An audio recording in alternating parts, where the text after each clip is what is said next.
అమిత్ షా అధ్యక్షతన మావోయిస్టు ప్రభావిత రాష్ట్రాల ముఖ్యమంత్రులతో సమావేశం ముగిసింది.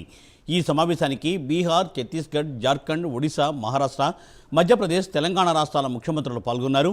ఏపీ తరఫున హోంమంత్రి అనిత, సిఎస్ నీరబ్ కుమార్ ప్రసాద్, డీజీపీ హాజరయ్యారు. తెలంగాణ నుండి సీఎం రేవంత్ రెడ్డి, సిఎస్ శాంతికుమారి పాల్గొన్నారు. ఈ సమావేశంలో సీఎంలతో పాటు సంబంధిత శాఖ కేంద్ర అధికారులు కూడా హాజరయ్యారు. 2026 నాటికి ఆయా రాష్ట్రాల్లో నక్సలిజాన్ని అంతం చేయడమే లక్ష్యంగా ఈ సమీక్షను నిర్వహించారు.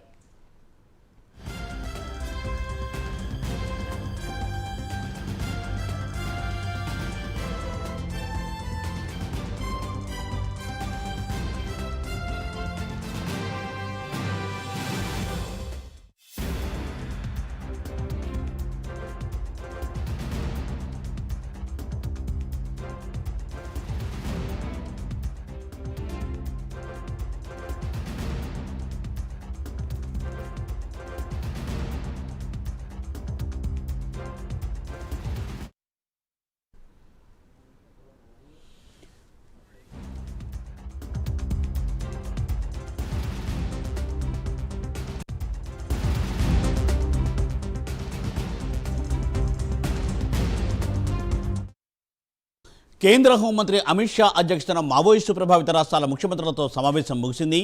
ఈ సమావేశానికి బీహార్, ఛత్తీస్గఢ్, జార్ఖండ్, ఒడిశా, మహారాష్ట్ర, మధ్యప్రదేశ్, తెలంగాణ రాష్ట్రాల ముఖ్యమంత్రులు పాల్గొన్నారు.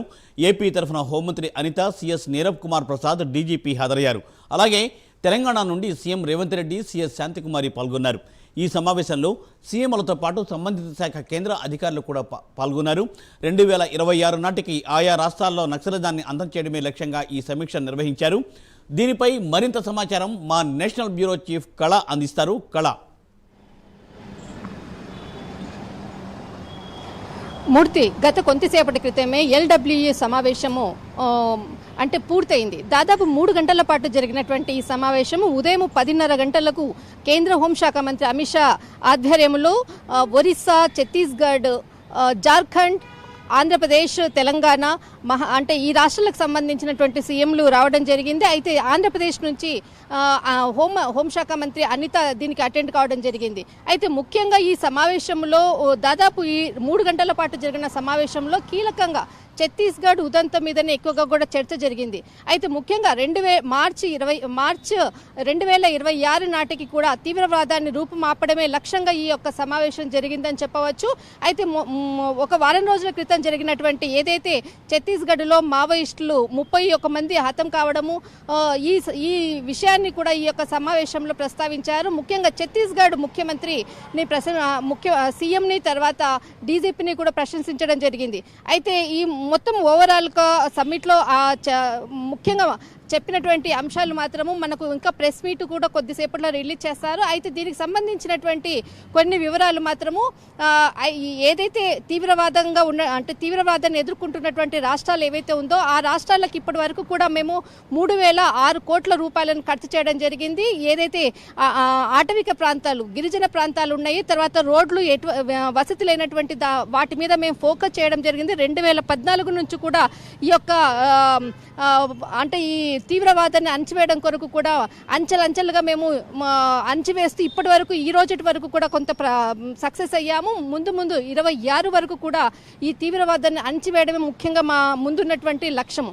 అయితే ముఖ్యంగా ఏదైతే ఉందో రోడ్డు వ్యవస్థ కానీ, అటు నెట్వర్క్ వ్యవస్థ కానీ, టవర్స్ను కానీ మేము కొన్ని వేల కిలోమీటర్ల వరకు దీనిని నిర్మించడంతో ఈరోజు ఛత్తీస్గఢ్ విజయం అన్నది ఇది ఒక ప్రభుత్వ లక్ష్యం అంటూ కూడా చెప్పడం జరిగింది.